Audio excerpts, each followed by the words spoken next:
ओला, सत श्री अकाल, नमस्ते। हाँ जी भाई लोग, कैसे हो? आज भाई एक और वीडियो लेके आए हैं आपके लिए। इस वीडियो में हम बात करेंगे मेक्सिको के स्टूडेंट वीजा के बारे में। इसके बारे में मेरे को तो जानकारी है नहीं, पर हमारे साथ राशिक भाई हैं जो इसके बारे में उनको काफी जानकारी है और वो आपको बताएंगे। तो शुरू करते हैं राशिक भाई के साथ। तो वेलकम राशिक भाई। थैंक यू सुख भाई आपके इनविटेशन के लिए। तो राशिक भाई, आज आपको थोड़ा तंग करना है, थोड़ी जानकारी चाहिए आपसे ये स्टूडेंट वीजा के बारे में। मेक्सिको के कैसे मिलता है और क्या हिसाब है, कैसे कैसे कर सकते हैं, बताओ जरा यार इसके बारे में। बिल्कुल सुख भाई, ऐसा है कि मैंने एक प्रेजेंटेशन छोटी सी बनाई है। उसके बहुत अंदर अच्छी। डिफरेंट चीज़ें जो एक्सप्लेन करना चाहूँगा। हम्म, तकरीबन 25 से 30 मिनट में वो सेशन कंप्लीट होगा। और हम्म, उसके बाद अगर आपको कोई क्वेश्चंस थे तो हम उसको ना एंड पे कर सकते हैं। तो ठीक है। ऐसा है कि मैं अपनी स्क्रीन शेयर करूँगा और वो अ, जो प्रेजेंटेशन है उसको मैं ओपन कर लूँगा ताकि हम लोग उसको डिस्कस कर सकें। ठीक है। हाँ, मुझे ओके। दिख रही है आपकी प्रेजेंटेशन। ओके, स्टार्ट करते हैं। बेसिकली आज के सेशन में हम लोग मेक्सिको की पोस्ट ग्रेजुएट एजुकेशन के बारे में देखना चाहेंगे। हम्म, और मैं बेसिकली आज जो पर्सपेक्टिव प्रेजेंट करूंगा वो सिर्फ साउथ एशियन स्टूडेंट्स के लिए वैलिड है, क्योंकि मैं पाकिस्तान से हूँ और इंडिया और ये सब साउथ एशियन कल्चर, तो मतलब हमारा एक कल्चरल एक शेयर है बहुत बड़ा। तो मतलब बताओ। इस वजह से मतलब ये जो सेशन है ये इन स्टूडेंट्स के लिए वैलिड है। और बेसिकली हम इसमें तीन चीज़ों को डिस्कस करेंगे। ठीक है। पहला होगा एडमिशन, स्कॉलरशिप और वीज़ा प्रोसेस। वीज़ा ठीक। प्रोसेस के बारे में मैं इतनी ज़्यादा डिटेल्स नहीं बताऊंगा क्योंकि वो एक जनरल प्रोसीजर है जो हम्म, किसी भी तरह के वीज़ा के लिए अप्लाई होता है। लेकिन यहाँ पे एडमिशन और स्कॉलरशिप के अंदर ना बहुत सारी चीज़ें हैं। हम्म, तो ऐसा है कि मेरा नाम रासिक है। हम्म, मैं पाकिस्तान से ताल्लुक़ है मेरा। हम्म, और मैं मेक्सिको में आया था 2018 में। और मुझे इधर स्कॉलरशिप मिली थी मास्टर्स डिग्री पढ़ने की। हम्म, और 2020 में मैंने ये डिग्री ख़त्म की और फिर 2020 से अभी तक मैं डॉक्टरेट कर रहा हूँ मेक्सिको के अंदर विद स्कॉलरशिप। बहुत अच्छे। और पाकिस्तान में आप कहाँ से हो? मेरे जो वालिदैन हैं वो कश्मीर के। और मेरी पैदाइश एक शहर की है जिसको रावलपिंडी कहते हैं, ये इस्लामाबाद के साथ है। और सही। फिर मेरी पैदाइश रावलपिंडी की है और फिर मैंने जो ग्रोथ हुई, जो मैंने चीज़ें सीखी वगैरह, वो इस्लामाबाद से। और फिर एक और शहर है जिसका नाम है टेक्सला। तो मतलब इस तरह से मतलब कंबाइंड में काफ़ी सारे शहर में रहा। ठीक है, तो सबसे पहले जो आपने पहले जो पाकिस्तान में पढ़ाई की थी, सबसे पहले जो भी किया सभी पहले पाकिस्तान में किया, और उसके बाद पढ़ने के लिए आप सिर्फ मेक्सिको आए कि पहले भी किसी और देश में गए थे? सुख भाई, आपका क्वेश्चन बहुत इम्पोर्टेंट है। हम्म, ऐसा है कि मैंने पहले पाकिस्तान में bachelors of science in mechanical engineering की थी।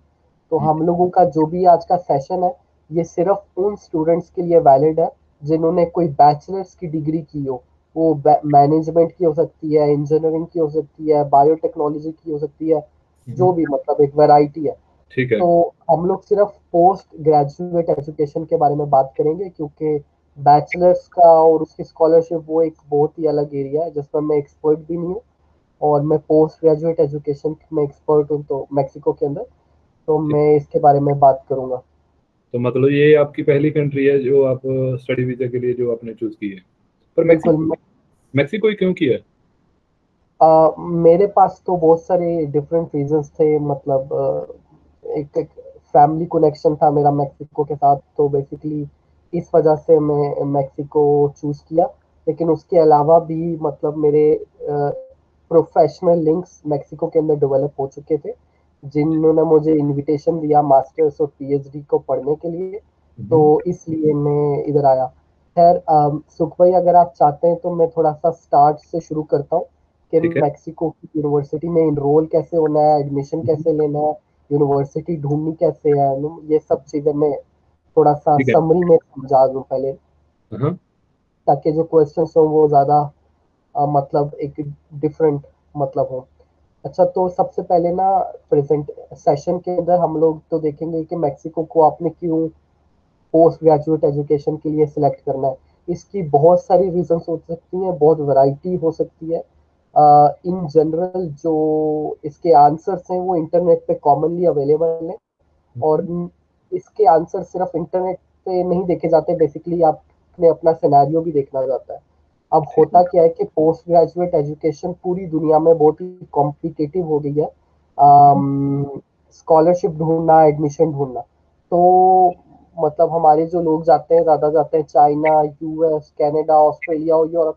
तो अब वहाँ है। पे ना कंपटीशन बहुत ज़्यादा बढ़ चुका है। एडमिशन तो आपको मिल जाता है, हम्म, लेकिन स्कॉलरशिप मिलना बहुत मुश्किल हो गया है। वही है, तो इस क्योंकि जो अगर स्कॉलरशिप होगी तो बंदे को ज्यादा जोर नहीं लगाना पड़ेगा, ज्यादा पैसे नहीं देने पड़ेंगे। अ, फीस भी अगर किसी अगर आप, दूसरी दूसरी कंट्री में जा रहे हो तो फीस भी काफी ज्यादा होती है ना। बिल्कुल बिल्कुल, अगर आप किसी भी कंट्री जा रहे हैं और विदाउट स्कॉलरशिप जा रहे हैं, तो टू बी ऑनेस्ट मेरे लिए वो मतलब यूजफुल नहीं है, क्योंकि स्कॉलरशिप और पोस्ट ग्रेजुएट एजुकेशन हमेशा कनेक्टेड होते हैं। और मतलब without a scholarship post graduate education का इतना कोई कॉन्क्रीट, इतना कोई बेसिस नहीं है। क्योंकि पोस्ट ग्रेजुएट एजुकेशन में सिर्फ आप एजुकेशन रिसीव नहीं करते, आप सोसाइटी को और यूनिवर्सिटी को कुछ रिटर्न भी देते हैं in the form of any publication, और मतलब बहुत सारी इसमें चीज़ें हो सकती हैं। तो ना वो बेसिकली आपकी एक तरह की जॉब है जिसमें आप कुछ रिसीव कर रहे हैं और कुछ रिटर्न कर रहे हैं, लेकिन इसमें आपकी ट्रेनिंग हो रही है। इसलिए बड़ा ज़रूरी है कि आपकी पोस्ट ग्रेजुएट एजुकेशन में आपको कोई इंसेंटिव्स मिलने चाहिए। अब वो किसी भी फॉर्म में इंसेंटिव मिल सकता है, स्कॉलरशिप की फॉर्म में या कोई और फाइनेंशियल एड हो। ठीक है, तो सेम टाइम पे मतलब गिव और टेक दोनों ही करना है, कुछ मिल रहा है और बिल्कुल कुछ देना भी है। बिल्कुल, तो ना इसलिए बड़ा ज़रूरी है, स्कॉलरशिप होना बहुत ज़रूरी है। असल में एक और पॉइंट इसके अंदर बड़ा इम्पोर्टेंट है, क्योंकि जब हम, एक नॉर्मल बंदा जब हम्म, पोस्ट ग्रेजुएट एजुकेशन की एज में पहुंचता है, तो मतलब उसके अपने बहुत सारे बर्डन्स आ चुके होते हैं, फाइनेंशियल बर्डन्स आ चुके होते हैं। तो वो अब पेरेंट्स के ऊपर या फैमिली मेम्बर्स के ऊपर ये बर्डन मतलब शिफ्ट करना सूटेबल नहीं है, और स्पेशली जब ये बर्डन आपकी एक फॉरेन एजुकेशन डिग्री लेने के लिए हो, तो वहाँ पे ये चीज़ें बहुत ज़्यादा कॉम्प्लिकेट कर जाती हैं। तो हम्म, इसलिए सबसे बेस्ट यही है कि आप स्कॉलरशिप ढूंढें और एडमिशन लें। अच्छा, उसके ठीक है। अलावा साउथ एशियन कॉन्टेक्स्ट के बारे में अगर हम बात करें, तो अगर आप मेक्सिको में विदाउट स्कॉलरशिप एडमिशन लेके आते हैं, तो बहुत ही मुश्किल है कि आपको इमिग्रेशन डिपार्टमेंट मतलब आपको पास थ्रू करे। हम्म, ये बेसिकली कोई रूल नहीं है, लेकिन ये मैं अपने एक्सपीरियंस से, अपनी ऑब्जर्वेशन से बात कर रहा हूँ। क्योंकि अगर आपने मेक्सिको में आना है और आपने एडमिशन इधर लेना है और इतने ज़्यादा पैसे आपने खर्च करने हैं, इससे बेहतर था कि आप किसी टॉप यूएस रैंक यूनिवर्सिटी में चले जाते और वो ज़्यादा रेपुटेशन भी होती। तो ना ठीक है। मेक्सिको में एक बात है कि मेक्सिको की कोई भी यूनिवर्सिटी टॉप यूएस रैंकिंग के अंदर नहीं आती ना। तो ठीक। इसलिए मतलब वो थोड़ा सा डूबियस स्टेटस आपको दे देता है कि आप मेक्सिको में क्यों विदाउट स्कॉलरशिप आ गए। अच्छा, फिर उसके बाद एक और है कि मतलब, एक तो आप कहते हैं कि ठीक है मैं तो यूनिवर्सिटी की रेपुटेशन बहुत अच्छी है इसलिए जा रहा हूँ, लेकिन वो इधर नहीं है, मतलब टॉप यूएस रैंकिंग में नहीं आती। उसके हम्म, अलावा आप कहें कि नहीं, मेरा उधर एक प्रोफेसर है जो बहुत ही जाना माना प्रोफेसर है, बहुत अच्छे अच्छे प्रोफेसर हैं इधर, लेकिन अभी भी top h index according to Google Scholar, वो प्रोफेसर दुनिया के जो टॉप है वो अभी भी नहीं है। तो मेक्सिको के अभी भी बहुत ज़्यादा ग्रोथ करनी है मेक्सिको को, ताकि मतलब प्रोसीड कर सके as a best destination for an international degree. ठीक है। तो तो अब मैं जो आपको, जो अपनी ये स्कॉलरशिप है ये कैसे मिलनी है, कैसे कॉलेज ढूंढना है, ये सब बताओ यार, कैसे होगा। बिल्कुल, अब मैं आपको ये बात बताऊंगा कि कैसे आपने यूनिवर्सिटी में एडमिशन लेना है, कैसे स्कॉलरशिप ढूंढनी है, वगैरह वगैरह। लेकिन उससे पहले मुझे कुछ टर्म्स आपको इंट्रोड्यूस करवानी बहुत ज़रूरी है। इन ठीक है। टर्म्स के बारे में पता होगा तो फिर आप पोस्ट ग्रेजुएट एजुकेशन को अच्छी तरह से ढूंढ सकते हैं। तो ना हम्म, यहाँ पे मैंने कुछ यूजफुल लिंक्स भेजे। सबसे पहला जो लिंक है वो टॉप यूनिवर्सिटीज इन मेक्सिको है। ये लिस्ट मैंने प्रिपेयर नहीं की, ठीक है। ये एक एजेंसी है जिसने किया है, और वो बेसिकली वो टॉप 10 यूनिवर्सिटीज का हमें पता है जनरली कि ये टॉप 10 यूनिवर्सिटीज है, जिसमें नेशनल यूनिवर्सिटी ऑफ मेक्सिको आती है, यूनिवर्सिटी ऑफ ग्वादलाखारा आती है, यूनिवर्सिटी ऑफ नुएवो लेवन आती है, हम्म, और इस तरह से यूनिवर्सिटी ऑफ पुebला आती है। ठीक है। और यूनिवर्सिटी ऑफ केरेतारो को भी मतलब कहते हैं कि बहुत अच्छा स्टैंडर्ड है उनका। तो ना हम्म। इस तरह से वो कुछ टॉप यूनिवर्सिटीज की लिस्ट मैंने डाल दिया ताकि आप लोग वो रिवाइज कर सकें। अच्छा, उसके बाद एक और ऑर्गेनाइजेशन है मेक्सिको में जिसको कहते हैं कोनासिट। हम्म। कोनासिट एक कमीशन है जो कि एजुकेशन सिस्टम को मॉनिटर करती है मेक्सिको के अंदर।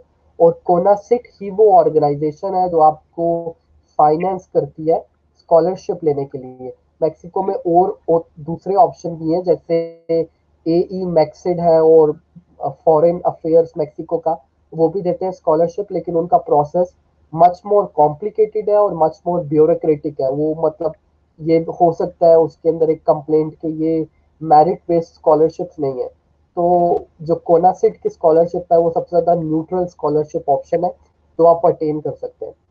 तो हम लोगों ने ये बात सीखी कि कोनासेट मैक्सिको की एजुकेशन सिस्टम को देखती है और वही स्कॉलरशिप देती है। अच्छा, उसके बाद मैक्सिको के अंदर एक और सिस्टम है जिसको कहते हैं पीएनपीसी। पीएनपीसी का मतलब ये है कि जो एजुकेशनल प्रोग्राम्स होते हैं ये इस लिस्ट के अंदर आते हैं पीएनपीसी के। इसका मतलब है जो भी प्रोग्राम पीएनपीसी के रजिस्ट्री में आएगा वो प्रोग्राम मतलब मैक्सिको में बहुत अच्छा कंसीडर किया जाता है। और यहाँ पे एक बहुत इंपॉर्टेंट बात हम जो बताना चाहता हूँ कि अगर आप कोई प्रोग्राम पीएनपीसी के अंदर आता है तो उस प्रोग्राम को कोना से स्पॉन्सर करती है, पैसे देती है उसको और उसमें स्कॉलरशिप देती है। इसका मतलब ये है कि अगर आप किसी यूनिवर्सिटी में पढ़ने चले जाते हैं जो कि पीएनपीसी से एफिलिएटेड नहीं है, जो कि पीएनपीसी की लिस्ट में नहीं आती, तो वहां पे आपको स्कॉलरशिप नहीं मिलेगी। बेशक आप एडमिशन प्रोसेस करें जो मर्जी करें, उधर स्कॉलरशिप नहीं है और बहुत ही कॉम्प्लिकेटेड हो जाएगा ना। तो इसलिए बड़ा जरूरी है कि आप वो यूनिवर्सिटीज को सिलेक्ट करें जो पीएनपीसी के अंदर आती है। अच्छा, अब इधर बहुत सारी कॉम्प्लिकेशंस होती हैं। फॉर एग्जांपल एक यूनिवर्सिटी है, नेशनल यूनिवर्सिटी ऑफ मेक्सिको में, हम्म। यूनिवर्सिडad ऑटोनोमा de मेक्सिको, इस तरह से कहते हैं स्पेनिश में। अच्छा, इस यूनिवर्सिटी के अंदर बहुत सारी फैकल्टीज है। Faculty of sciences, faculty of chemistry, faculty of engineering, faculty of biotechnology, faculty of chemistry, faculty, कुछ 20 फैकल्टीज है। अच्छा, अब हर फैकल्टी का एक पोस्ट ग्रेजुएट प्रोग्राम होता है। जैसे कि for example faculty of engineering का एक पोस्ट ग्रेजुएट प्रोग्राम होगा जिसमें वो मास्टर्स की डिग्री और डॉक्टरेट डिग्री ऑफर कर रही होंगी। अब ये भी होता है कि एक ही यूनिवर्सिटी के अंदर कुछ प्रोग्राम पीएनपीसी से रजिस्टर्ड होते हैं और कुछ नहीं होते।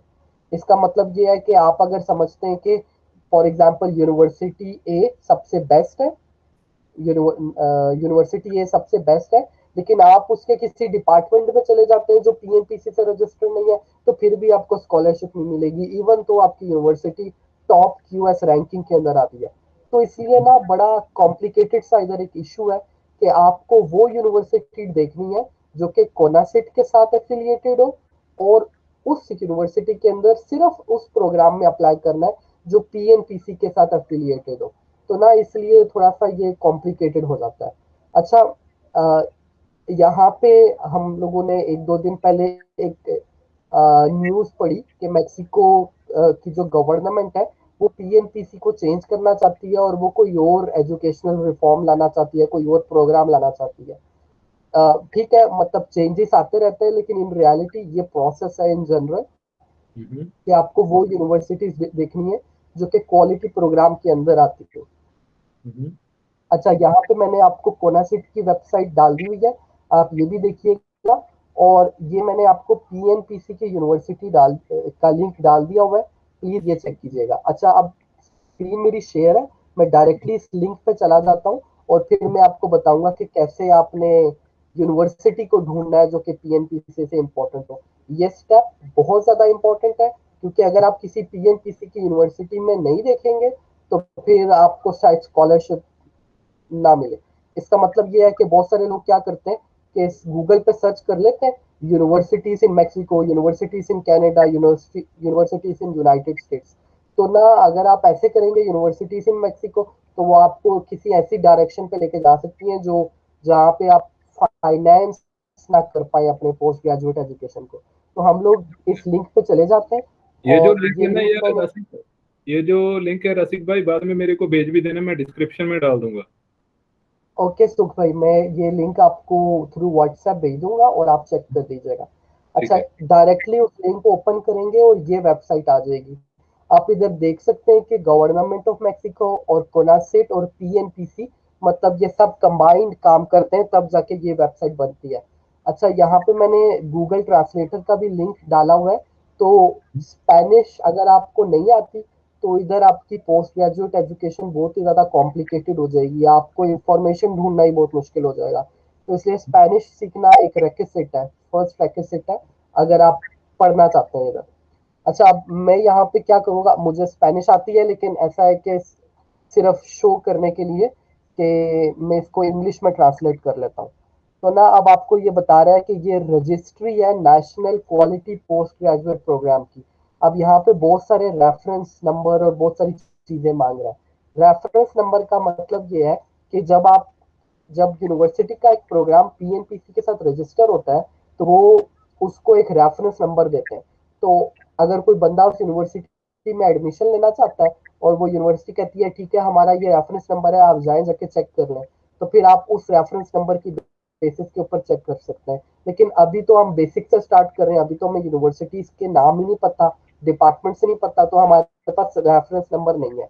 अच्छा, प्रोग्राम का मतलब ये है कि वो आप डॉक्टरेट प्रोग्राम है, मास्टर्स प्रोग्राम है, डिग्री का टाइटल क्या है, इस तरह की चीजें लिख के सर्च कर सकते हैं। और इंस्टीट्यूशन मतलब यूनिवर्सिटी कौन सी है, रिसर्च सेंटर कौन सा है, तो यहाँ पे आप पता कर सकते हैं। अच्छा, फिर आपसे कहता है फेडरल इंटिटी। फेडरल इंटिटी का मतलब ये है कि मेक्सिको के अंदर ज्योग्राफिकली बहुत सारी फेडरल डिविजन्स बनाई गई हैं, इंटिटीज बनाई गई हैं, जिसके अंदर जिसको स्टेट्स कहा जाता है इधर। तो मेक्सिको की जितनी स्टेट्स है उन सब की लिस्ट आप यहाँ पे देख सकते हैं। अब इसमें होता क्या है कि आप जिस स्टेट में जाना चाहते हैं, फॉर एग्जाम्पल किसी की फैमिली एक स्टेट में है और आप जाना चाहते हैं उस स्टेट के अंदर या उसकी नेबरिंग स्टेट के अंदर, तो आप उन स्टेट्स को क्लिक कर देंगे। लेकिन अभी हम फॉर एग्जांपल जनरल रखते हैं, जनरल सर्च करते हैं कि कैसे हम लोग मैक्सिको, पूरे मैक्सिको में हम देख सकते हैं। अच्छा, फिर यहाँ पे आपसे पूछता है ग्रेड। ग्रेड का मतलब है आप मास्टर्स डिग्री के लिए जा रहे हैं, पीएचडी के लिए जा रहे हैं, या कैसे जा रहे हैं। इधर आप एक और ऑप्शन देख सकते हैं जिसको कहते हैं स्पेशलिटी। स्पेशलिटी मैक्सिको के अंदर एक डिग्री प्रोग्राम है जो कि बैचलर्स डिग्री के बाद और मास्टर्स डिग्री से एक लेवल कम है। तो स्पेशलिटी प्रोग्राम्स के अंदर थीसिस नहीं होते, और ये सिर्फ 1 साल का या 1.5 साल का प्रोग्राम होता है, और इसकी स्कॉलरशिप अमाउंट भी बहुत कम है। और ये वो लोग करते हैं जो बेसिकली प्रोफेशनल करियर्स के अंदर होते हैं, और जो मतलब इस तरह से मतलब करना चाहते हैं। ठीक है। तो स्पेशलिटी प्रोग्राम्स मैं आपको रिकमेंड नहीं करूंगा कि आप कोई स्पेशलिटी प्रोग्राम देखें। अगर आपके पास बैचलर्स डिग्री है तो आप डायरेक्टली मास्टर्स डिग्री के लिए अप्लाई कर सकते हैं। अगर आपके पास मास्टर्स डिग्री है तो आप पीएचडी के लिए अप्लाई कर सकते हैं। इधर एक और भी शर्त है कोनासिट की, कि फॉर एग्जांपल अगर आपके पास मास्टर्स डिग्री है तो आप स्पेशलिटी के लिए अप्लाई नहीं कर सकते, क्योंकि अगर स्पेशलिटी तो एक लेवल कम है मास्टर्स डिग्री से। तो अगर आपके पास मास्टर्स डिग्री है और आप स्पेशलिटी के लिए अप्लाई करें, फिर आपको स्कॉलरशिप नहीं मिलेगी, क्योंकि आप अपने अपने ग्रेड से लो लेवल पे जा रहे हैं। ठीक है। तो यहाँ पे मैं डॉक्टरेट को और मास्टर्स को क्लिक कर लेता हूँ। अच्छा, उसके बाद आपसे पूछता है ओरिएंटेशन। ओरिएंटेशन का मतलब ये है कि आप मास्टर्स रिसर्च से करना चाहते हैं या प्रोफेशनल मास्टर्स करना चाहते हैं। मैक्सिको में ये दो कैटेगरीज बनाई जाती हैं। एक को कहा जाता है इन्वेस्टिगेशन। इन्वेस्टिगेशन का मतलब है रिसर्च। और दूसरा है प्रोफेशनल। प्रोफेशनल का मतलब ये होता है कि वो जो मास्टर्स की या पीएचडी की जो डिग्री होगी उसमें रिसर्च कम होगी, लेकिन वो किसी इंडस्ट्री के साथ कोलैबोरेट करके होगी। और मतलब आप किसी इंडस्ट्री और यूनिवर्सिटी में मिक्स सा कोई काम कर रहे होंगे। और क्योंकि अब दुनिया पूरी के अंदर अगर आपकी मास्टर्स या पीएचडी की डिग्री में रिसर्च नहीं है तो वो उसको अच्छा नहीं समझा जाता। और दूसरा ये कि प्रोफेशनल डिग्रीज के मतलब नहीं है, बहुत ज्यादा ऑप्शंस नहीं है। तो ना जो बेटर ऑप्शन ये है कि आप इधर इन्वेस्टिगेशन पे क्लिक करें, जिसका मतलब है रिसर्च। अच्छा, फिर कोनासिट के अंदर ना डिफरेंट लेवल्स होता है। फॉर एग्जाम्पल अगर एक यूनिवर्सिटी नया प्रोग्राम बनाती है तो वो कोनासिट को और पीएनपीसी में अप्लाई करेगी कि प्लीज हमें आप रजिस्ट्री दे दें। फिर पीएनपीसी जाती है उस यूनिवर्सिटी में, एवेल्युएशन करती है और फिर उसको एक लेवल देती है। मैक्सिको के अंदर पीएनपीसी के 4 लेवल्स हैं। एक का नाम है रिसेंट क्रिएशन, मतलब इसका मतलब है कि एक डिपार्टमेंटल प्रोग्राम नया नया बना है। डेवलपिंग, इसका मतलब यह है कि वो बन चुका है, अब वो डेवलपिंग स्टेज पे है। कंसोलिडेटेड, इसका मतलब यह है कि वो डेवलप हो चुका है वो प्रोग्राम। और फिर उसमें जो अल्टीमेट उसका जो लेवल होता है उसको कहते हैं इंटरनेशनल कंपटीशन, यानी कि वो एक इंटरनेशनल कंपटीशन लेवल का प्रोग्राम है।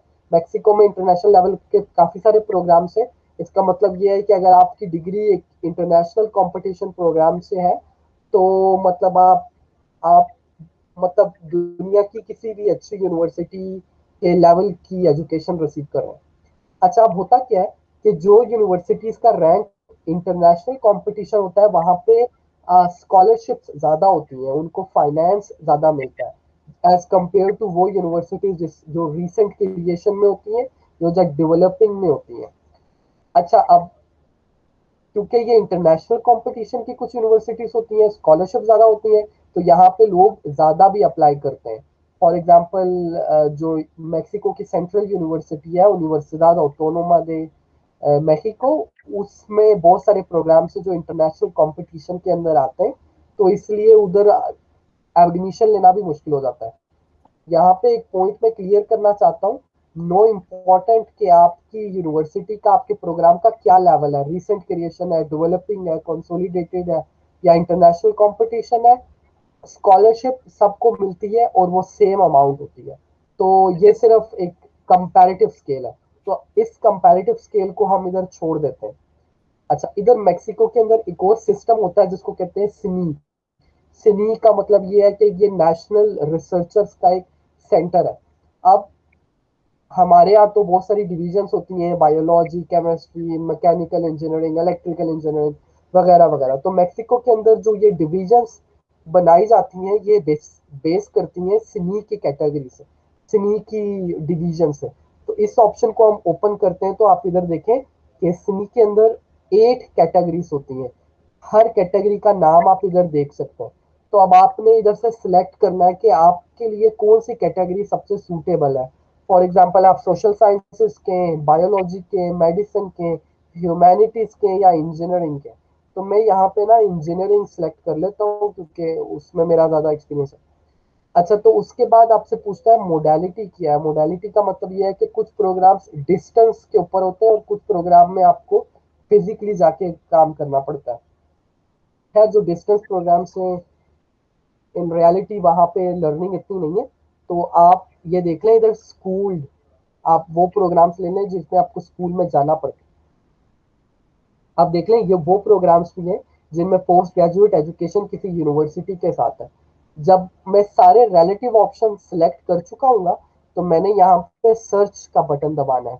जब मैंने सर्च का बटन दबाऊंगा तो मेरे पास 1 से लेके 20 फर्स्ट पेज में और इस तरह से बहुत सारे पेजेस हैं जिसमें मुझे बता रहा है कि ये सब प्रोग्राम्स अवेलेबल हैं जो मास्टर्स के, डॉक्टर्स के, डॉक्टरेट डिग्री के, रिसर्च के, इंजीनियरिंग के प्रोग्राम्स हैं। तो ना अब देख लेते हैं इसमें कैसे है। उसमें नंबर दिया जाता है, उसका रेफरेंस नंबर दिया जाता है इस यूनिवर्सिटी का, उसका प्रोग्राम बताया जाता है। यानी कि ये वाला जो डिग्री है इसका नाम है डॉक्टरेट इन सेमीकंडक्टर डिवाइसेस। तो मैं इसको फिर से ट्रांसलेट कर लेता हूँ। तो आप देखें ये डिग्री का नाम है डॉक्टरेट इन सेमीकंडक्टर डिवाइसेस। एक और डिग्री का प्रोग्राम है डॉक्टरेट इन इलेक्ट्रिकल इंजीनियरिंग।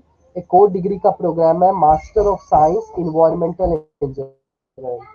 और यहाँ पे आपको तंबियन यूनिवर्सिटीज के बारे में बता रहा है कि वो यूनिवर्सिटी जिसमें ये प्रोग्राम ऑफर किया जाता है और वो स्टेट जिसमें ये ऑफर किया जाता है उसका क्या ग्रेड है, उसकी क्या ओरिएंटेशन है और उसका पीएनपीसी का लेवल क्या है। आप देख सकते हैं कि फॉर एग्जांपल ये जो यूनिवर्सिटी है ग्वानाफातो की, ये इंटरनेशनल कंपटीशन के अंदर आती है।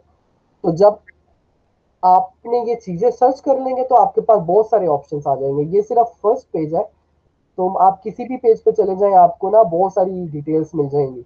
आप देखें कि इधर भी बहुत सारे प्रोग्राम्स हैं इंटरनेशनल लेवल के ना, तो आपने ये देख लेना, जब आप एक यूनिवर्सिटी सिलेक्ट कर चुके होंगे, उसके बाद फिर आपने उस यूनिवर्सिटी की वेबसाइट पे जाना है और जाके वहां पे डिटेल्स चेक करनी है। इंपॉर्टेंट बात, जल्दी से रिवाइज कर लें, अगर आप इन प्रोग्राम से बाहर कोई प्रोग्राम ढूंढेंगे मेक्सिको में और वो पढ़ना चाहेंगे, तो शायद आपको स्कॉलरशिप उसकी ना मिले। तो ये बात इंपॉर्टेंट है, सिर्फ इन्हीं प्रोग्राम्स में रिकमेंडेड है, क्योंकि ये क्वालिटी प्रोग्राम्स है मेक्सिको के अंदर।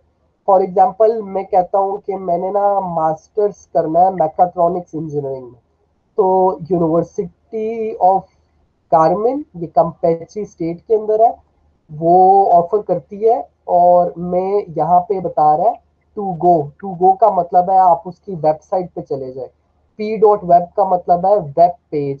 तो ना मैं इस टू गो को क्लिक करूंगा और मेरे ख्याल से कुछ मेरे एरर ख्याल है। से नेटवर्क नहीं है। अ, ऐसा ऐसा ही है, लेकिन इम्पोर्टेंट बात इधर क्या है, इम्पोर्टेंट बात ये है कि आपने वो प्रोग्राम आइडेंटिफाई कर दिया है जो पीएनपीसी से एफिलिएटेड है। यानी आप अगर यूनिवर्सिडad ऑटोनोमा del कार्मेन की वेबसाइट पे जाएंगे, तो सिर्फ आपने ये प्रोग्राम जो है देखना है। अब यहाँ पे एक इम्पोर्टेंट बात है, देखिए यूनिवर्सिडad ऑटोनोमा del कार्मेन के अंदर सिर्फ मास्टर्स इन मैकाट्रॉनिक इंजीनियरिंग पीएनपीसी के अंदर आती है, और प्रोग्राम्स नहीं आते इंजीनियरिंग कैटेगरी के अंदर। तो आपने ना इस बात का ख्याल रखना है, with in the same university मतलब कॉम्प्लिकेशन हो सकती है। मैं एक और इसको चेक करता हूँ, ये भी नहीं चल रही। ओके, ये बेसिकली आप चेक करें कौन सी वेबसाइट चल रही है, अगर वेबसाइट नहीं चल रही तो डायरेक्टली उसको सर्च करें और उसके डिग्री प्रोग्राम पे चले जाएं और वहां पे डिटेल्स देख लें। ये आपको मैं बता रहा था कि मेक्सिको की ये भी एक बहुत अच्छी यूनिवर्सिटी है, जिसका doctorate in engineering programme international competition के अंदर आता है। तो मैं यहाँ पे चला गया उस वेबसाइट के ऊपर, डॉक्टरेट इन साइंस डिग्री के अंदर चला गया। तो अब देखिए, मेक्सिको के अंदर इतना इंपॉर्टेंट है पीएनपीसी से एफिलिएटेड होना, कि जैसे ही आप वेबसाइट खोलते हैं तो आपको सबसे पहले आपको इंफॉर्मेशन मिलती है कि ये प्रोग्राम पीएनपीसी के अंदर आता है। तो इसका मतलब ये है कि वेरी इंपॉर्टेंट नो, सबसे पहले आप ओपन करते हैं वेब पेज और आपको ये इंफॉर्मेशन मिलती है। तो मैं इसको भी ट्रांसलेट कर लूंगा। तो आप देखें, आप ऑटोनोमस यूनिवर्सिटी ऑफ केरेतारू की वेबसाइट देख रहे हैं और उसमें फैकल्टी ऑफ इंफॉर्मेटिक्स में देख रहे हैं और उसके पोस्ट ग्रेजुएट प्रोग्राम को देख रहे हैं। तो हमेशा से आपने ऐसा करना है, यूनिवर्सिटी की वेबसाइट, उसकी फैकल्टी की वेबसाइट और उसकी पोस्ट ग्रेजुएट की वेबसाइट। तो ना इस पोस्ट ग्रेजुएट के अंदर ये पीएचडी ऑफर कर रहे हैं कंप्यूटर साइंस के अंदर। तो यहाँ पे आप उसकी डिटेल्स देख सकते हैं वगैरह वगैरह। और यहाँ राइट साइड पे बेसिकली मोर और लेस इसी तरह का कंटेंट होता है यूनिवर्सिटीज पे। तो देखें, आपको ये general data of the programme बता रहा है कि कब बना, क्या डिटेल्स हैं इसकी वगैरह वगैरह ना। और आप इसमें ये भी देख लें कि करिकुलम मैप क्या है, आपको ये क्या पढ़ाते हैं। तो वो देखें, आपको ये इधर 3 इलेक्टिव कोर्स पढ़ाते हैं और एक थ्योरी ऑफ कंप्यूटेशन, मतलब ये एक ऑब्लिगेटरी कोर्स है। और उसके अलावा यहाँ पे राकिब सारी भाई, रिसर्च चलती रहती आप है। बिल्कुल। पिछले पेज पे जो आप बता रहे थे ना, वो दोबारा बताना, क्योंकि आपका नेटवर्क कट गया था। सुख भाई, बिल्कुल, मतलब कुछ खास नहीं था, बस यही कि ना आपने ये डिटेल्स चेक करनी है। जब आप किसी यूनिवर्सिटी में अप्लाई करते हैं तो ये सब चीजें आपने चेक करनी है कि आप उसका जनरल डाटा क्या है, उसके ऑब्जेक्टिव्स, उसके गोल्स क्या है, वो क्या प्रोग्राम चाहता क्या है, उसकी ठीक है। एडमिशन प्रोफाइल कैसी है, आपने उसमें अप्लाई मतलब क्या क्या चीजें चाहिए, हम्म। आप ग्रेजुएट होने के लिए क्या क्या चीजें चाहिए, उसका करिकुलम मैप, उसका कंटेंट, उसका क्रेडिट कोर्स। हम्म। लेकिन यहाँ पे एक मैं आपको इंपॉर्टेंट बात बताना चाहता हूँ, जिसका मतलब है knowledge generation and application lines. इसका मतलब है कि आपने अगर कोई काम करना है इस यूनिवर्सिटी में, तो वो कोई रिसर्च होगी। तो यहाँ पे आपको वो रिसर्च के एरियाज बताता है कि आपने रिसर्च किस किस एरिया में यहाँ पे कर सकते हैं। तो हम यहाँ देखते हैं कि इस यूनिवर्सिटी के अंदर 2 प्रोग्राम्स हैं, आर्टिफिशियल इंटेलिजेंस के और कंप्यूटर विजन के। देखिए, ये मैं सिर्फ आपको एग्जाम्पल के तौर पे ऑटोनोमस यूनिवर्सिटी ऑफ केरेतारू के बारे में इंफॉर्मेशन दे रहा हूँ। आपने अपनी यूनिवर्सिटी सिलेक्ट करनी है जहाँ पे आप जाएंगे, और वहां पे जाके आपने ये चीजें ढूंढनी है, एरियाज ऑफ रिसर्च और इस तरह की चीजें सब यूनिवर्सिटीज की वेबसाइट पे ये इंफॉर्मेशन होती है। तो आपने देखना है कि क्या, सबसे पहले तो आपने यूनिवर्सिटी ढूंढनी है, जो फिर देखना है पीएनपीसी के अंदर आती है, फिर देखना है कौन सा प्रोग्राम है, फिर उसके अंदर आपने अंदर जाके उसकी रिसर्च देखनी है कि कौन कौन सी वो रिसर्च करता है। यानी कि अगर आप डीप लर्निंग या मशीन लर्निंग के ऊपर काम कर रहे हैं तो ये यूनिवर्सिटी आपके लिए परफेक्ट है, क्योंकि पीएनपीसी के अंदर भी आती है। अच्छा, अब ना थोड़ा सा मैं अब एक डिफरेंट पर्सपेक्टिव थोड़ा सा आपको मैं समझाना चाहता हूँ। ये तो बात होगी ना कि कैसे यूनिवर्सिटी ढूंढनी है वगैरह वगैरह। अब मैं आपको समझाना चाहता हूँ कि कैसे उस यूनिवर्सिटी में एडमिशन लिया जाता है। तो यहाँ पे आप देखें एडमिशन प्रोफाइल के अंदर आपसे वो सारी चीजें मतलब पूछ रहा है कि आपके पास होनी चाहिए, यानी आपके पास ये सब स्किल्स होने चाहिए, फिर आप इस यूनिवर्सिटी में एडमिशन ले सकते हैं। अच्छा, ये तो वो स्किल्स है ना। उसके बाद एक चीज होती है जिसको कहते हैं रेक्विजिट्स, मतलब क्या डॉक्यूमेंट्स आपके पास होने चाहिए ताकि आप इस यूनिवर्सिटी में अप्लाई कर सकें। एक तो बात बहुत सिंपल है कि अगर आप मास्टर्स डिग्री के लिए अप्लाई कर रहे हैं तो आपके पास बैचलर्स डिग्री पहले होनी चाहिए। अगर आप पीएचडी के लिए अप्लाई कर रहे हैं तो आपके पास डॉक्टरेट डिग्री, मास्टर्स की डिग्री पहले होनी चाहिए। अच्छा, इसके अलावा जो यूनिवर्सिटीज इन जनरल जो चीजें मांगती हैं वो तकरीबन, मतलब इन इन समरी वो ये, वो आपसे टॉफिल मांगती हैं, वो आपसे लेटर ऑफ रिकमेंडेशन मांगती हैं, वो आपसे स्टडी प्लान मांगती हैं। तो बेसिकली वो एक सेट ऑफ डॉक्यूमेंट्स है। आपने अपनी यूनिवर्सिटी जिसमें अप्लाई करना चाहते हैं उसमें जाके वो देखना है कि क्या क्या चीजें वो मांग रहे हैं। अच्छा, इंपॉर्टेंट बात इधर एक और है। मेक्सिको के अंदर अगर आप किसी पोस्ट ग्रेजुएट प्रोग्राम के अंदर एडमिशन लेना चाहते हैं तो मैक्सिकन लोगों के लिए एक एग्जाम पास करना बहुत जरूरी होता है जिसको कहते हैं एग्जानी 3। फॉर एग्जाम्पल, एक मैक्सिकन बंदा मैक्सिको की यूनिवर्सिटी में अप्लाई करना चाहता है तो उसके पास एग्जानी 3 का रिजल्ट कार्ड होना चाहिए। तो अब एग्जानी 3 एक टेस्ट है, वो टेस्ट स्पेनिश में होता है, उसमें कुछ मैथमेटिक्स का टेस्ट होता है। लेकिन प्रॉब्लम क्या होती है कि एग्जानी 3 सिर्फ मैक्सिको के अंदर कंडक्ट होता है, मैक्सिको के बाहर कंडक्ट नहीं होता। इसका मतलब ये है कि अगर एक इंटरनेशनल स्टूडेंट मैक्सिको के अंदर पढ़ना चाहता है तो बहुत अक्सर औकात तो ये होता है कि यूनिवर्सिटी कहती है कि अगर आपके पास एग्जाम ही नहीं है तो हम आपकी कोई हेल्प नहीं कर सकते। तो ना मैंने देखा है बहुत सारे लैटिन अमेरिकन ओरिजिन के लोग मैक्सिको पहले आ जाते हैं, यानी उनको अभी वीजा और वो स्टूडेंट वीजा और ये चीजें नहीं मिली होती, वो सिर्फ आते हैं एग्जाम ही देने के लिए और फिर वो वापस चले जाते हैं, फिर जाके वीजा प्रोसेस करते हैं वगैरह वगैरह, जो कि हम लोग नहीं कर सकते क्योंकि हमारा मुल्क बहुत दूर है मैक्सिको से। तो इसके ऑल्टरनेटिव्स होते हैं, इसका कोई फिक्स रूल नहीं है। तो बेसिकली ये आपको देखना पड़ता है आपके डिपार्टमेंट का क्या, आपकी फैकल्टी का क्या क्या मतलब फैकल्टी क्या चाहती है उसमें। तो फॉर एग्जांपल मैं मेरे केस में बता देता हूँ कि मेरे साथ क्या हुआ। मेरे साथ उन्होंने मुझे कहा कि आपके अगर आपके पास एग्जामी 3 नहीं है तो आपको जीआरई का एग्जाम देना पड़ेगा। जीआरई का एग्जाम स्टैंडर्ड एग्जाम है यूएस की यूनिवर्सिटीज में अप्लाई करने के लिए। तो उन्होंने मेरा जो जीआरई का एग्जाम था वो यहाँ पे एप्लीकेबल मान लिया। फिर उसके बाद बहुत सारी यूनिवर्सिटीज ऐसे नहीं करती। मैं बहुत सारे केसेस जानता हूँ, यूनिवर्सिटीज एक एग्जाम बनाती हैं और फॉर एग्जांपल अगर आप इंडिया में या अगर आप पाकिस्तान में, तो इंडियन की किसी यूनिवर्सिटी में और पाकिस्तान की किसी यूनिवर्सिटी के किसी प्रोफेसर को वो ईमेल पे वो एग्जाम भेज देते हैं। वो आपका कोई आपके टीचर हो सकते हैं जहाँ से आपने बैचलर्स किया है। बेसिकली वो आप यूनिवर्सिटी से आप बात करते हैं कि आप इधर भेजें एग्जाम, तो मतलब इस तरह से भी होता है बहुत पर्सनल इंटरेक्शन। तो वो प्रोफेसर आपका एग्जाम मार्क करता है और फिर ईमेल के थ्रू आपकी पोस्ट ग्रेजुएट यूनिवर्सिटी को भेज देता है और उसको कंसीडर किया जाता है इक्वल टू एग्जामी। तो मतलब ये भी एक ऑप्शन है। इसका मतलब ये है कि कोई डेफिनेट रूल नहीं है एग्जामी 3 के ऑल्टरनेटिव्स का। तो आपको अपनी यूनिवर्सिटी के साथ कंसल्ट करना पड़ता है और देखना पड़ता है कि वो क्या चाहते हैं। लेकिन इन रियलिटी जो चीजें आपको जरूरी चाहिए वो टॉफिल है। टॉफिल के बगैर आप अप्लाई नहीं कर सकते। टॉफिल ऑब्लिगेटरी है और टॉफिल दुनिया के हर कोने के अंदर ऑफर होता है। अच्छा, अब इसके अंदर ना एक और भी थोड़ी सी पॉइंट है जो कि इम्पोर्टेंट है। अब होता क्या है कि मैक्सिको की तकरीबन सब यूनिवर्सिटीज के अंदर स्पेनिश लैंग्वेज है मोड ऑफ एजुकेशन का, यानी आपको वो स्पेनिश में सब कुछ सिखाते हैं। तो अगर आपको स्पेनिश नहीं आती तो अक्सर औकात आपका जो पोस्ट ग्रेजुएट प्रोग्राम है वो आपके ऊपर एक एक्स्ट्रा कंडीशन अप्लाई कर देता है, कहता है कि आपको स्पेनिश का कोई सर्टिफिकेट या कोई बेसिक स्पेनिश आपको आनी चाहिए।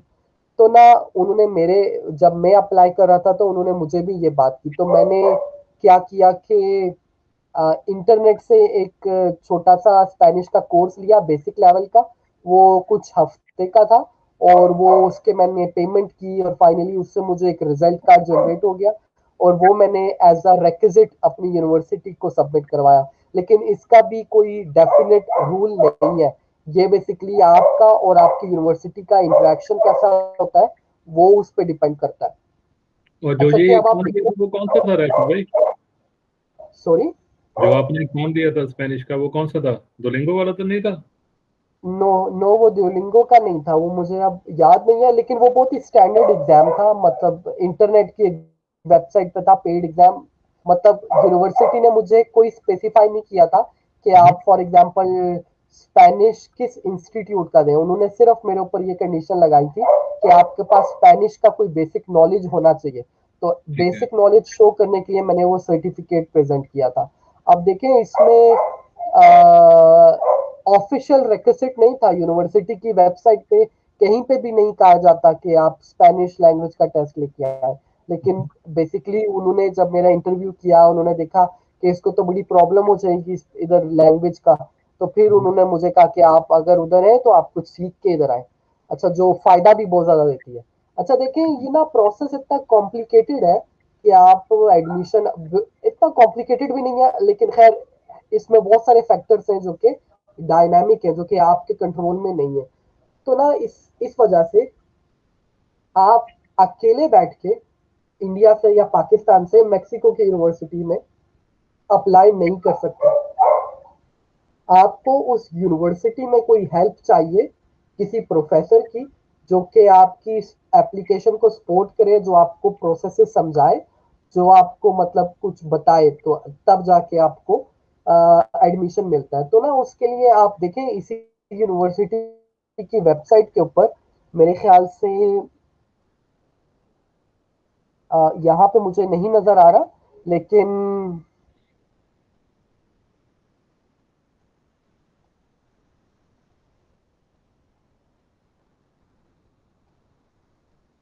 ये देखें यहाँ पे मैं गया इधर knowledge generation and application lines के अंदर, तो यहाँ पे ना मुझे बहुत सारे प्रोफेसर्स के नाम नजर आ गए जो कि इन इन एरियाज पे काम करते हैं। फॉर एग्जांपल ये सब प्रोफेसर्स इस एरिया में काम करते हैं, और ये सब प्रोफेसर्स इस एरिया में काम करते हैं। तो ना इसलिए बड़ा इंपॉर्टेंट है कि आप किसी प्रोफेसर के साथ कोई रिलेशनशिप बनाएं। आपको पता हो कि आप क्या करेंगे, प्रोफेसर को ईमेल लिखेंगे, उसको कहेंगे कि मैंने आपका रिसर्च पढ़ा, मेरा बैकग्राउंड ये है, मैंने यूनिवर्सिटी की वेबसाइट देखी, एरिया ऑफ रिसर्च बहुत ही इंटरेस्टिंग है, मैंने ये भी देखा कि आपकी यूनिवर्सिटी पीएमपीसी के अंदर है, डिपार्टमेंटल का जो प्रोग्राम है पीएचडी का, डॉक्टर मास्टर्स का, वो कोनासिट के साथ स्पॉन्सर है। तो फिर आप प्रोफेसर को बेसिकली अपनी सीवी भेजते हैं, उसकी बैकग्राउंड देखते हैं, और फिर आपको उसको भेजते हैं प्रोफेसर को, और फिर प्रोफेसर उसको रिवाइज करता है। फॉर एग्जाम्पल ये है एक डॉक्टर अलेखांद्रो, इस तरह से बताते हैं स्पेनिश में। तो ना आप इसको देखें, ये आपको इंफॉर्मेशन बता रहा है, ये रहे डॉक्टर अलेखांद्रो। आप बता रहे हैं कि ये डॉक्टरेट प्रोग्राम के हैं, और यहाँ पे सारी उनकी पब्लिकेशंस आ रही हैं वगैरह वगैरह ना, इनकी एक बहुत बड़ी सीवी है। तो आप वो सब चीजें पढ़ते हैं, और फिर यहाँ पे ना उनकी एक ईमेल एड्रेस आ रही है कि ये इस ईमेल एड्रेस पे आप इनको ढूंढ सकते हैं। तो आप फिर उन प्रोफेसर को ईमेल करते हैं, कांटेक्ट करते हैं कि प्रोफेसर मैं आपके साथ पढ़ना चाहता हूँ, डिग्री करना चाहता हूँ वगैरह वगैरह। फिर प्रोफेसर आपसे शायद इंटरव्यू लें, शायद आपका कोई टेस्ट लें, छोटा सा टेस्ट होता है। तो फिर फाइनली आपको सिलेक्ट करते हैं कि आप ठीक है, प्रोफेसर फिर आपको हेल्प करना शुरू करता है। फिर जब प्रोफेसर आपको हेल्प करना शुरू करता है, तो फिर आप प्रोफेसर की हेल्प के थ्रू आप फिर यूनिवर्सिटी से कम्युनिकेट करते हैं, कि जीआरई का क्या किया जाए, टॉफल का क्या किया जाए, स्पेनिश लैंग्वेज का क्या किया जाए। तो फिर इस तरह से वो ना स्लोली स्लोली आपसे फिर रिलेशनशिप बनता है, और फिर आप इस तरह से डेवलप करते जाते हैं अपना डॉक्टरेट डिग्री का केस। देखिए आप यहाँ पे एक चीज इतनी इंपॉर्टेंट है कि मेक्सिको की यूनिवर्सिटीज के अंदर बहुत ही ज्यादा प्रोसेसेस ब्यूरोक्रेटिक और कॉम्प्लिकेटेड होते हैं। इसका मतलब ये है कि अगर आप किसी प्रोफेसर को ईमेल करते हैं और वो आपको हेल्प करता है, तो इसका मतलब ये नहीं है कि आप दूसरे प्रोफेसर को भी ईमेल करते रहे, दूसरी यूनिवर्सिटीज में भी करते रहे, दूसरे मुल्कों में भी अप्लाई करते रहे। और जब ये फॉर एग्जांपल प्रोफेसर अलेक्जेंडर आपको मतलब हेल्प कर रहा है, सब कुछ कर रहा है, और फिर आप कहते हैं नहीं मैंने तो मेक्सिको नहीं जाना, मैं तो किसी और मुल्क में चला जाता हूँ, तो ना वो एथिकली बहुत ही गलत बात हो जाती है। यहाँ पर तो मेरा एक इसलिए ना सवाल है आपको याकूब भाई, मेरा एक सवाल, जो अपने जो प्रोफेसर बोला, जो उसको मेल करनी है, क्योंकि हमारे ज्यादातर जो बंदे हैं उनको स्पेनिश तो आती नहीं है, तो मेल करनी किस भाषा में, स्पेनिश में और इंग्लिश में? इंग्लिश में, आप इंग्लिश में ईमेल कर सकते हैं, और मतलब ईमेल में करेक्टली आप बता सकते हैं कि मेरी स्पेनिश लैंग्वेज नहीं आती, या मैं हम्म, स्पेनिश लैंग्वेज सीख रहा हूँ। या आप ये कह सकते हैं मुझे अभी नहीं आती लेकिन मैं मोटिवेटेड हूँ किसी भी लैंग्वेज को अडॉप्ट करने से। ठीक है। क्यों? क्योंकि प्रोफेसर जितने होते हैं वो सब इंग्लिश जानते हैं। कुछ हम्म, प्रोफेसर बात नहीं कर सकते इधर इंग्लिश में, लेकिन लैंग्वेज किसी के नॉलेज का कोई मैयर नहीं है। इवन थ्रो आप इंग्लिश में भी ईमेल करते हैं तो वो प्रोफेसर रिस्पेक्ट करते हैं, रिप्लाई करते हैं। अगर कोई प्रोफेसर को आप ईमेल करते हैं वो रिप्लाई नहीं करता, इसका मतलब है वो बहुत ही ज्यादा बिजी है, या वो आपकी प्रोफाइल में इंटरेस्टेड नहीं है, या वो नहीं चाहता आप इधर आए, क्योंकि बहुत ही कॉम्प्लिकेटेड प्रोसेस है।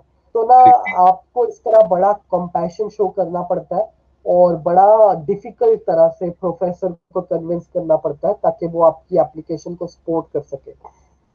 ठीक है। आपके पास अगर कोई और सवाल नहीं है सुख भाई, तो मैं आगे मतलब बताना चाहता हूँ।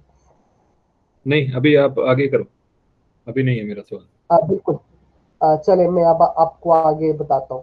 तो ना अभी हमने जो सारी चीजें सीखी वो ये चीजें थी कि यूनिवर्सिटी कैसे ढूंढनी है और एडमिशन कैसे अप्लाई करना है। और इन दोनों चीजों के दरमियान एक प्रोफेसर का रोल है जो कि बहुत इंपॉर्टेंट है, जो कि एक ब्रिज के तौर पे काम करता है डिफरेंट बिटवीन डिफरेंट इंस्टीट्यूशंस। अच्छा, अब होता क्या है कि आप प्रोफेसर की हेल्प के थ्रू आप एडमिशन के लिए अप्लाई कर लेते हैं।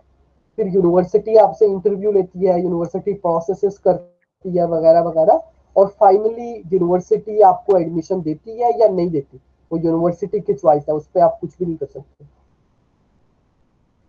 अच्छा, इन केस के अगर आपको एडमिशन मिल जाता है तो फिर यूनिवर्सिटी आपको नॉमिनेट करती है कि आपको स्कॉलरशिप भी मिले। ठीक है। तो यूनिवर्सिटी आपको एक सपोर्ट लेटर दे देती है कि हमने इस बंदे को एडमिशन दे दिया, और कोनासिट इस बंदे को स्कॉलरशिप देगी, और वो बता देती है मंथली कितने स्कॉलरशिप देगी। वो कितनी स्कॉलरशिप अमाउंट है उसको भी डिस्कस करते हैं। अच्छा, जब आपके पास ये एडमिशन लेटर आ जाता है और ये स्कॉलरशिप लेटर आ जाता है, तो फिर आप वीजा के लिए अप्लाई कर सकते हैं। अब आप डिपेंड करता है आप जिस भी मुल्क में, आप उस मुल्क में भी अप्लाई कर सकते हैं। अब अब आपने वीजा अप्लाई करना है, तो वीजा अप्लाई करने के लिए क्या होता है कि आप अपने मतलब एडमिशन लेटर आपको कोई बंदा देता है ना यूनिवर्सिटी के अंदर से, कि उसके नीचे सिग्नेचर होते हैं, वो कहता है मैं रिस्पॉन्सिबल हूँ, मैंने इसकी प्रोफाइल को रिवाइज किया है वगैरह वगैरह। तो ना उस बंदे को कहते हैं मेक्सिको के अंदर coordinator of post graduate education. तो आप अपने कोऑर्डिनेटर को ईमेल करते हैं और उनको कहते हैं कि मैं वीजा अप्लाई करना चाहता हूँ, फॉर एग्जांपल दुबई के अंदर मैं वीजा अप्लाई करना चाहता हूँ, पाकिस्तान में उधर तो एम्बेसी नहीं है, या इंडिया में। तो ना वो फिर कोऑर्डिनेटर क्या करता है, ये जो इंफॉर्मेशन है वो कोनासिट को भेज देता है कि ये बच्चा है, ये बच्चा इस मुल्क में है, और ये बच्चा इस मुल्क में वीजा अप्लाई करना चाहता है। फिर जो कोनासिट है वो उस एम्बेसी से राब्ता करती है, ईमेल के थ्रू, कॉल करती है, वो मुझे तो नहीं पता। अलबत्ता उनका आपस में कोई कम्युनिकेशन होता है, और कोनासिट उस एम्बेसी को आपकी डिटेल्स भेज देती है। और एक तो कोनासिट उस एम्बेसी को आपकी डिटेल्स भेज देती है, फिर कोनासिट इधर जो नेशनल इंस्टीट्यूट ऑफ माइग्रेशन है, इमिग्रेशन, उसके अंदर आपका आपके वीजा के लिए अप्लाई करती है। इंपॉर्टेंट बात, ये एक रेक्टेंगल सा एक रिलेशनशिप है। एक जगह पे आप है, आपने यूनिवर्सिटी में एडमिशन लिया, यूनिवर्सिटी ने कोनासिट को बताया, अब कोनासिट आपके लिए इमिग्रेशन में अप्लाई करेगी वीजा के लिए, और इमिग्रेशन अप्रूव करेगी वगैरह वगैरह, और वो कोनासिट को इंफॉर्मेशन भेजेगी। फिर कोनासिट मेक्सिको की वो जो एम्बेसी है जहां आप अप्लाई करना चाहते हैं, वहां वो इंफॉर्मेशन भेजेगी आपका स्पॉन्सर लेटर।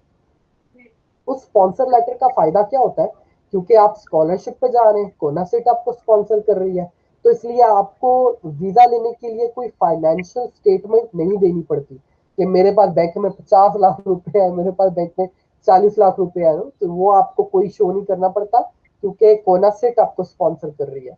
और उसके अलावा कोई वीजा फीस भी नहीं होती, क्योंकि मतलब आप स्टूडेंट वीजा पे जा रहे हैं जो कि फाइनेंस्ड है, तो इसलिए कोनासिट पे कर रही है उसको। तो अच्छा, इसमें जो उसके बाद जो स्कॉलरशिप होती है रसिक भाई, एक मिनट, जो स्कॉलरशिप होती है, जैसे मान लो भाई एक कोर्स की 50,000 पैसों फीस होगी एक साल की, तो वो सारे स्कॉलरशिप में जाएगा? मैं अभी आपको ये भी बात बताता हूँ सब भाई, अब मैं सिर्फ ये बात कंप्लीट कर लूँ, और फिर हम्म, अभी आप थोड़ा सा ये क्वेश्चन पेंडिंग रखिएगा, बड़ा इंपॉर्टेंट क्वेश्चन है ये। ठीक है। तो अच्छा, होता क्या है कि अब एम्बेसी के पास जब सारी इंफॉर्मेशन पहुंच जाती है, आपकी एप्लीकेशन, यूनिवर्सिटी की एप्लीकेशन, कोनासिट की एप्लीकेशन, इमिग्रेशन डिपार्टमेंट की एप्लीकेशन, फिर एम्बेसी आपको अपॉइंटमेंट के लिए डेट देती है।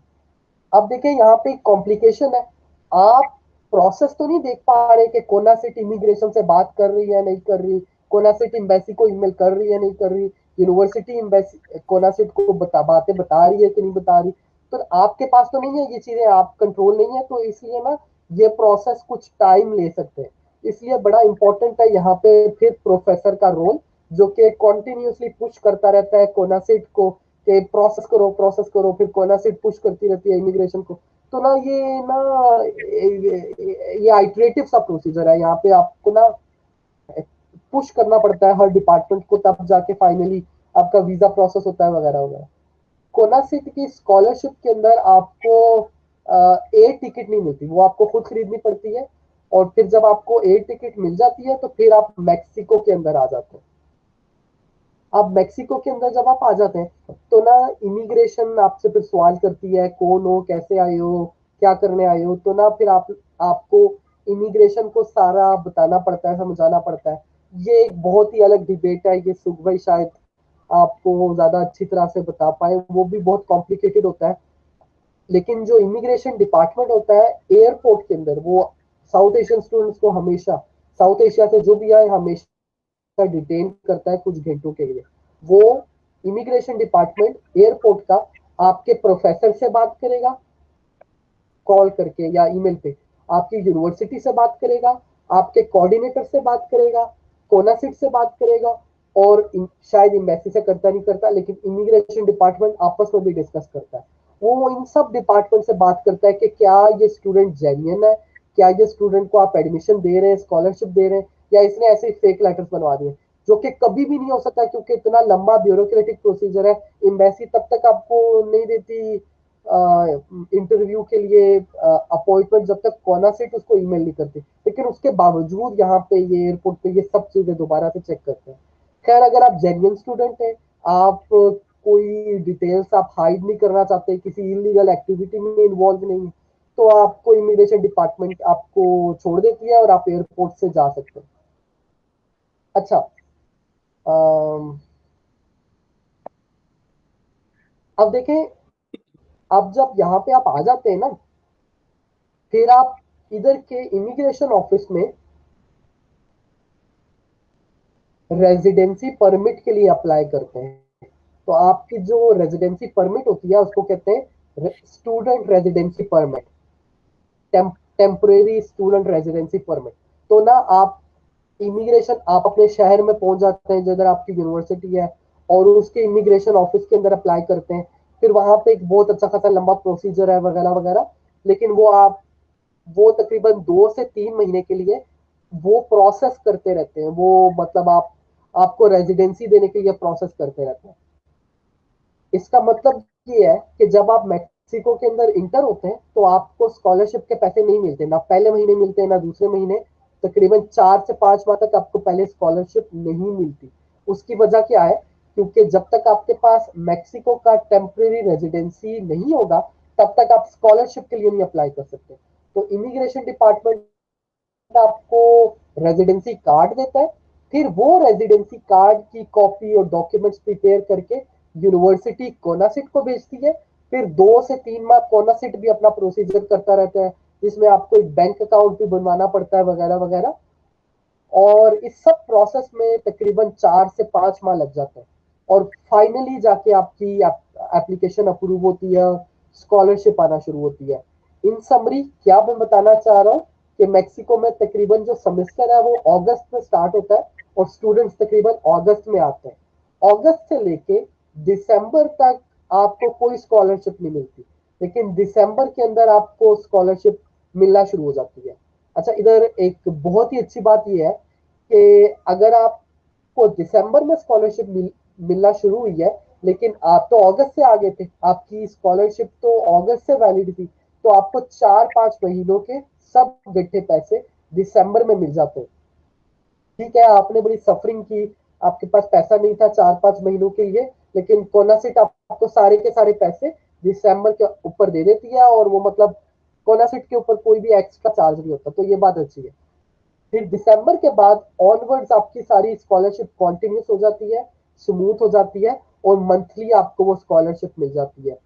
डॉक्टरेट डिग्री के लिए वो स्कॉलरशिप तकरीबन 16,000 से 17,000 मैक्सिकन पेसोस है, और मास्टर्स डिग्री के लिए तकरीबन 11,000 से 12,000 मंथली स्कॉलरशिप है, जो कि एक मेक्सिको में अच्छी अमाउंट समझी जाती है। मतलब आप एक सिंगल पर्सन के लिए बहुत बहुत अच्छी अमाउंट है।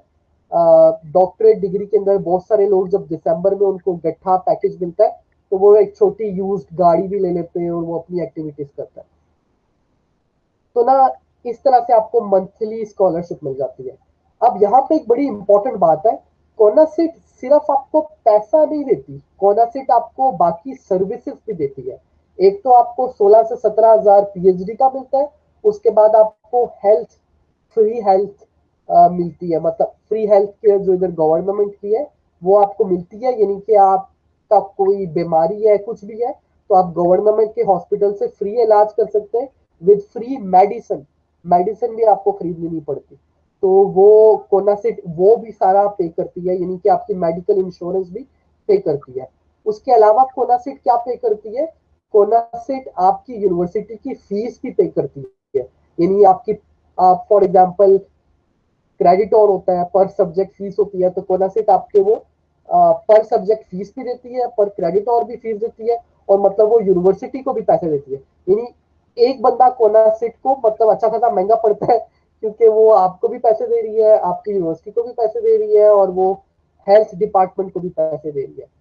तो आपको तो सिर्फ वो ही मिलता है जो आपको फाइनेंस में मिलता है, लेकिन उसके अलावा भी हिडन बहुत सारे एक्सपेंसेस होते हैं जो कोनासिट पे करती है। उसके अलावा आपको पर सेमेस्टर एक बहुत ही मिनिमल सी फीस देनी पड़ती है। वो फीस तकरीबन 100 पेसो से लेके 4,000 पेसो तक हो सकती है, 6 महीने की, यानी एक सेमेस्टर की। 4,000 पेसो मतलब अच्छी अमाउंट है, लेकिन अगर आप देखें 6 मंथ्स में आपको पे करने, तो वो इतनी ज्यादा नहीं है। बहुत सारी यूनिवर्सिटीज में सिर्फ वो आपसे 100 पेसोस मांगते, 4 महीने के, 4.5 महीने के, लेकिन वो सिर्फ एक फॉर्मेलिटी है।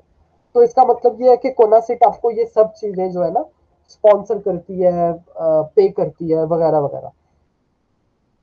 और ठीक है। फिर फाइनली आप इधर एक स्मूथ लाइफ गुजार सकते हैं। और इसके अलावा मैंने इस प्रेजेंटेशन के ऊपर ये गूगल ट्रांसलेटर और ये डियोलिंगो की वेबसाइट्स डाली है, जो मैं समझता हूँ बहुत ही जरूरी है, क्योंकि अगर आप मेक्सिको के अंदर पोस्ट ग्रेजुएट एजुकेशन करना चाहते हैं। तो भाई मेरा सेशन कंप्लीट हुआ। अगर आपको जो भी सवाल है आप मुझसे पूछिए और मैं उनको एक्सप्लेन करता रहूंगा। ठीक है, अब मेरे जो सवाल है, सबसे पहले तो कभी जो टॉफल आपने बताया, टॉफल में कितने बैंड चाहिए? ओके, कितने बैंड, कितने पॉइंट? मेक्सिको के अंदर बहुत ज्यादा टफ रिक्वायरमेंट नहीं है टॉफल की, क्योंकि ये इंग्लिश ओरिजिन मुल्क नहीं है। फॉर एग्जांपल मैं एक यूनिवर्सिटी की वेबसाइट पर चला गया, इंपॉर्टेंट बात, मैं इस यूनिवर्सिटी के फैकल्टी ऑफ इंजीनियरिंग में चला गया, और मैं यहाँ पे देखता हूँ कि ऑफर एजुकेशनल, मतलब आप क्या एजुकेशन, प्रोग्राम देते हैं। हम्म, यहाँ से मैं पोस्ट ग्रेजुएट में चला गया और फॉर एग्जांपल यहाँ से मैं मास्टर्स की डिग्री में चला गया। अब देखें ये मास्टर्स की डिग्री में 4 मास्टर्स की डिग्री पढ़ाते हैं, ठीक है। Structural engineering, renewable energy, construction engineering, environmental engineering. तो आप यहाँ पे देखें,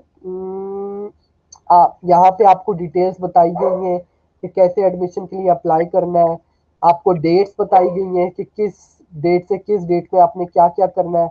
और यहाँ पे अगर आप देखें तो फॉरेन एप्लीकेशंस के लिए, फॉरेन एप्लीकेंट्स के लिए एडमिशन प्रोसेस बताया गया। जब मैंने इसको क्लिक किया तो मेरे पास ये वेबसाइट खुल गई।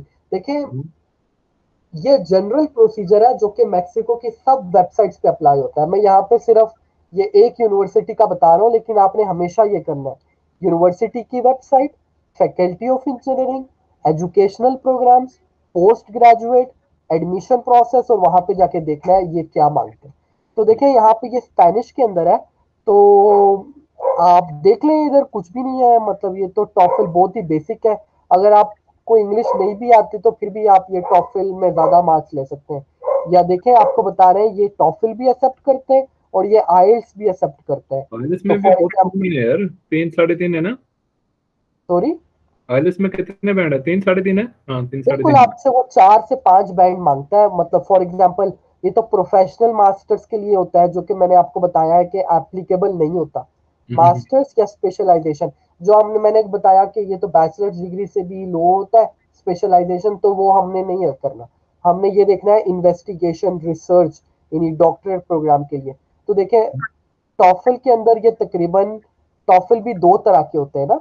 एक हम्म, टॉफल होता है इंटरनेट बेस्ड टेस्ट, जिसमें listening, speaking, writing and reading आपसे टेस्ट लेते हैं। तो मेरे ख्याल से उसमें 130 मैक्सिमम होता है, और 130 से सिर्फ आप ये 42 से लेकर 71 तक आपको कहते हैं इनफ है।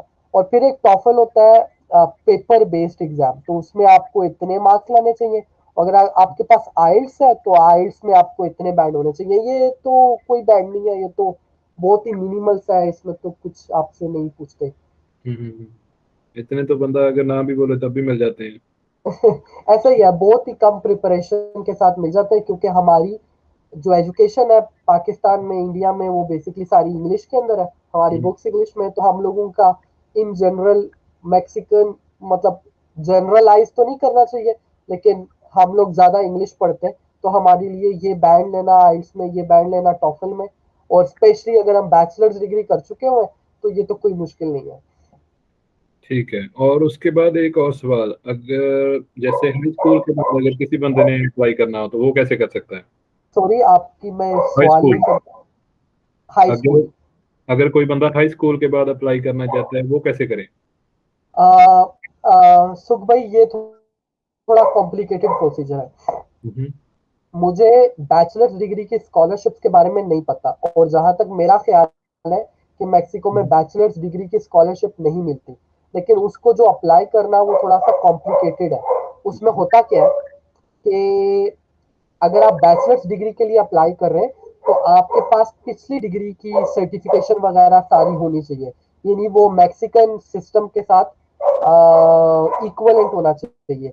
अब देखें पूरी दुनिया में जो कल्चर है इंटरनेशनलाइजेशन का, वो पोस्ट ग्रेजुएट एजुकेशन का, वो बैचलर्स की डिग्री का नहीं है।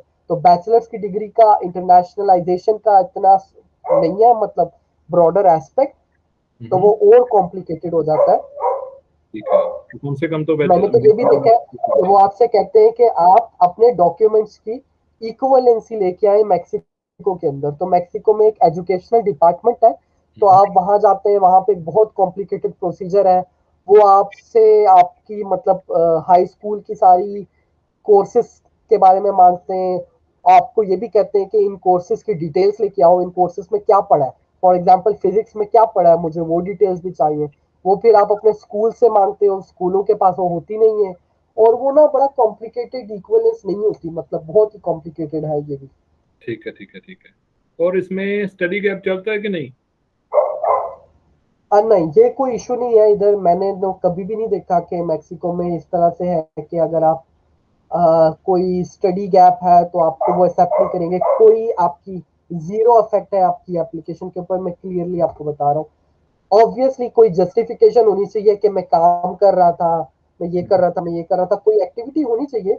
लेकिन मतलब इधर इधर नॉर्मली मैक्सिको के अंदर ना, मतलब इस चीज को मतलब बुरा नहीं समझा जाता। फॉर एग्जाम्पल इधर होता क्या है कि इंडस्ट्रीज बहुत ज्यादा डेवलप्ड है, मतलब इंडस्ट्रीज के अंदर इंजीनियर्स इनरोल हो सकते हैं ना। तो बैचलर्स की डिग्री जैसे ही स्टूडेंट्स इधर खत्म करते हैं तो वो फौरन से इंडस्ट्रीज में चले जाते हैं, क्योंकि वो इंडस्ट्रीज में उनको जॉब्स वगैरह मिल जाती है। अच्छा, जब उनको ना जॉब्स मिल जाती है तो फिर पोस्ट ग्रेजुएट एजुकेशन का इधर अभी तक वो वैसा मतलब नहीं है, मतलब लोग इतना भाग रहे नहीं है। तो ना फिर वो इंडस्ट्री में बहुत सारे साल काम करते हैं और फिर वो आते हैं पोस्ट ग्रेजुएट एजुकेशन करने के लिए। हम लोगों का तो ये होता है बैचलर्स की डिग्री खत्म की, फौरन से मास्टर्स में घुस जाओ, फौरन से डॉक्टर पे घुस जाओ। इधर हम्म, ऐसा नहीं है और इसको बुरा नहीं समझा जाता, ठीक है। मतलब ये ओके है। और जो अपने सर्टिफिकेट होते हैं पहले वहाँ वो किसी जगह से अपोस्टल करवाने पड़ते हैं कि नहीं? फॉर एग्जाम्पल मैं आपको बता देता हूँ, फॉर एग्जाम्पल मैं आपको पाकिस्तान का बता देता हूँ, तो फिर आप इंडिया में भी मेरे ख्याल से यही प्रोसीजर होगा ना, सेम। हम्म। अच्छा, जब पाकिस्तान में आपको यूनिवर्सिटी आपको एक देती है ना, आपको पाकिस्तान में यूनिवर्सिटी आपकी डिग्री देती है और आपको एक ट्रांसक्रिप्ट देती है। ट्रांसक्रिप्ट के अंदर आपके ग्रेड्स लिखे होते हैं और डिग्री के ऊपर आपका टाइटल होता है कि आपने ये पढ़ ली।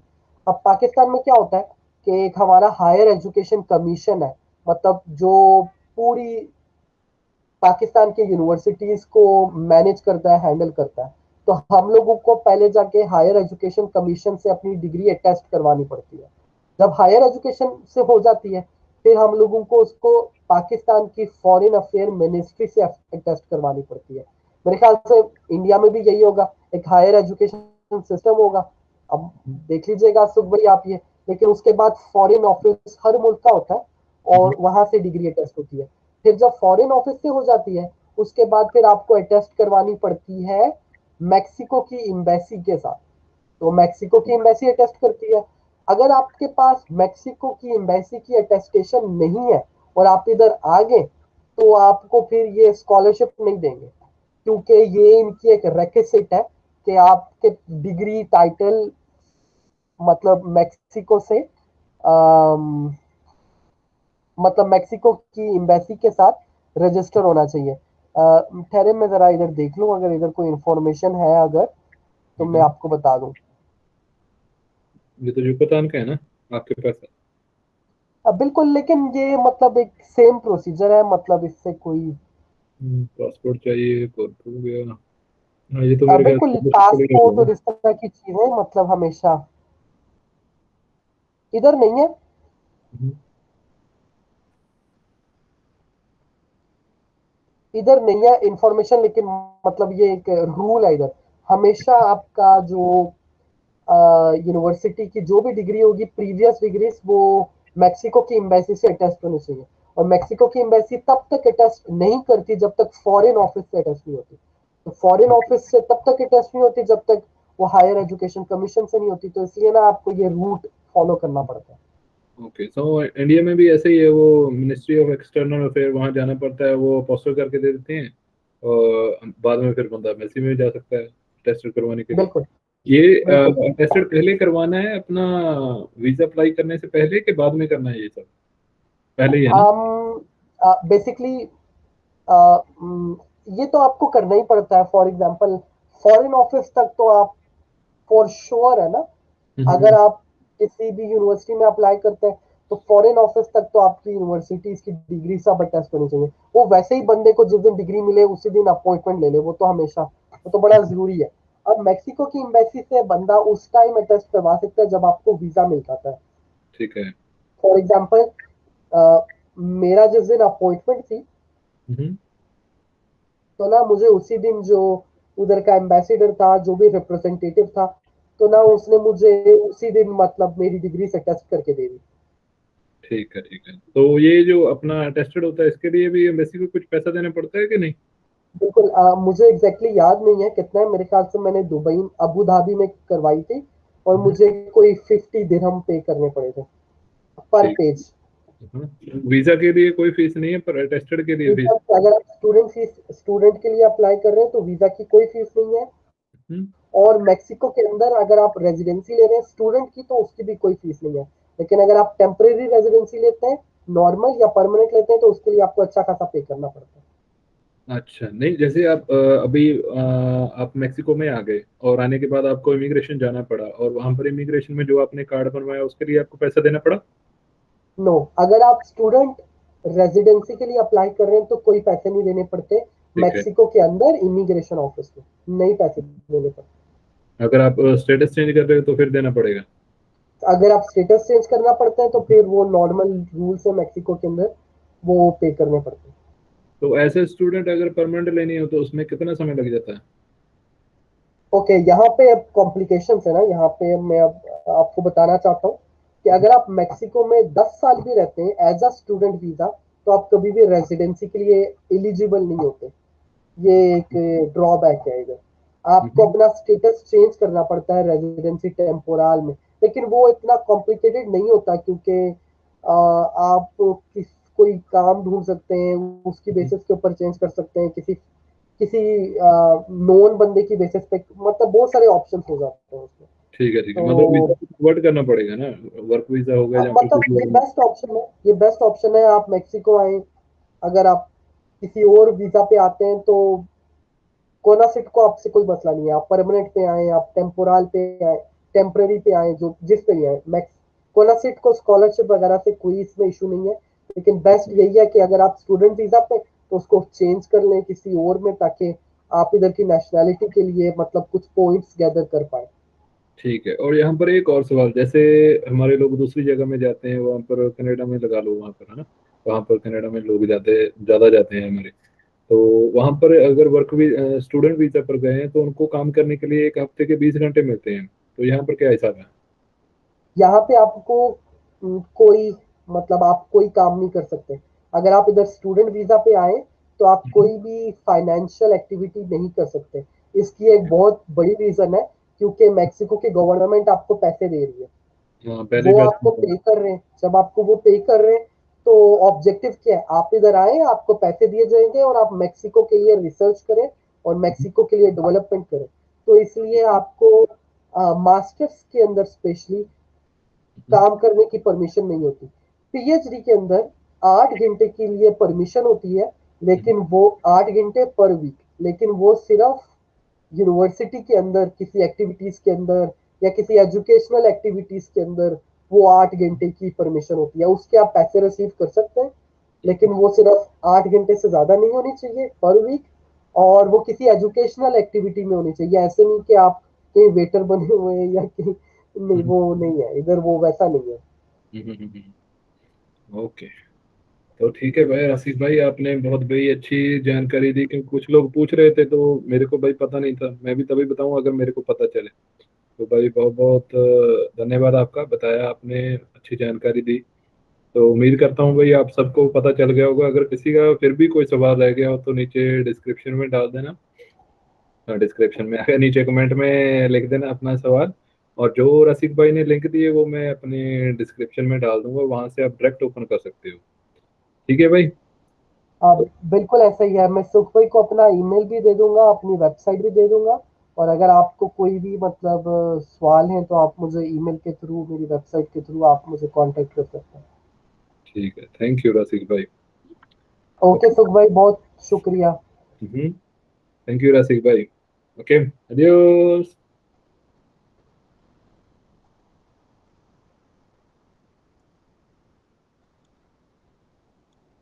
बिल्कुल सुख भाई, खत्म।